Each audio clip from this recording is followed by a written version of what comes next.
¿Cómo rayos sobrevivió Lowland?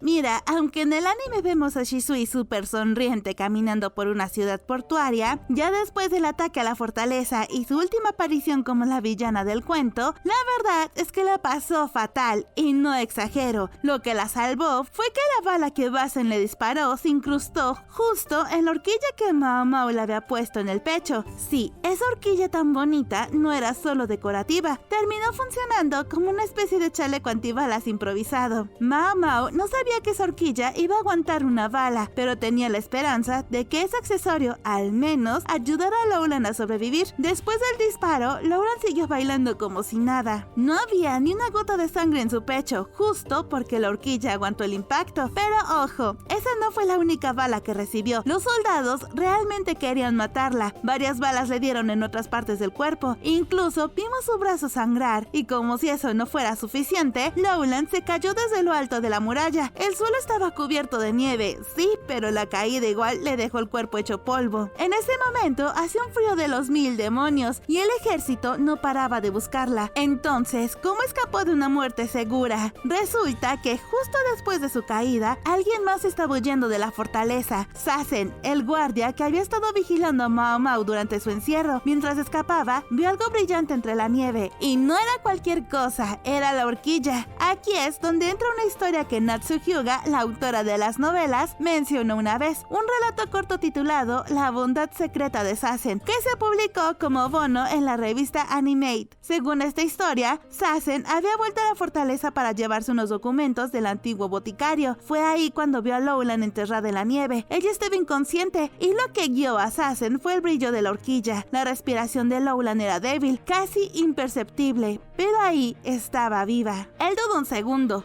Solo uno. La lógica gritaba que la dejara, que siguiera huyendo, pero algo en su pecho se encogió. El cuerpo de Lowland era liviano, por lo que llevarla en la espalda no fue difícil por el peso, sino porque cada paso que daba en dirección a la montaña era una pelea contra el viento y contra el miedo de que alguien los viera y a él también lo ejecutaran. Pero él no dejó de caminar, no podía. Él sabía que si la dejaba ahí era seguro que moriría. Por pura suerte, la bala que Basen disparó dio justo en la parte más gruesa de la horquilla, y eso le salvó la vida, pero su cuerpo seguía gravemente herido por las otras balas y por el golpe de la caída. Sazen la llevó a un refugio en la montaña. Él, aunque había trabajado años para Shenmei, era en el fondo un agricultor del norte, un hombre tranquilo de buen corazón. El refugio no era más que una casita vieja, olvidada entre los árboles de la montaña cubierta de nieve. Adentro apenas tenía un brasero y algunas mantas, pero él se las arregló, calentó agua con las pocas brasas que quedaban y limpió sus heridas con unas manos temblorosas pero decididas.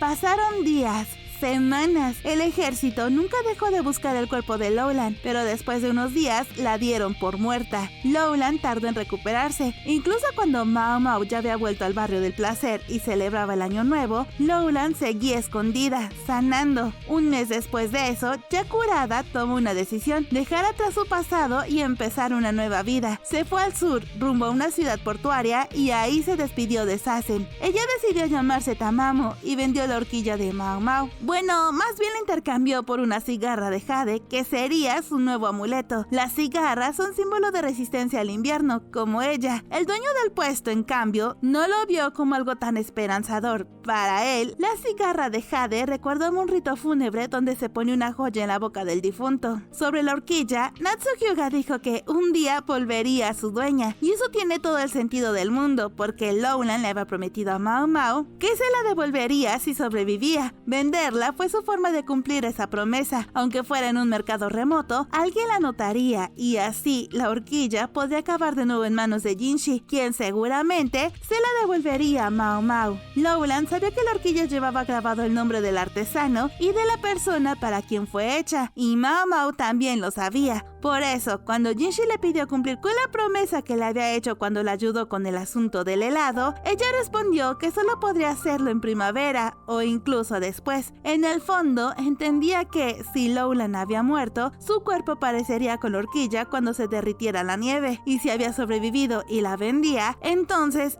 igual tardaría en regresar, pero estaba segura de que la horquilla volvería. Cuando Mao Mao finalmente le confesó que no la había vendido, sino que se la había dado a Lowland, Jinshi entendió todo y le dijo que no importaba.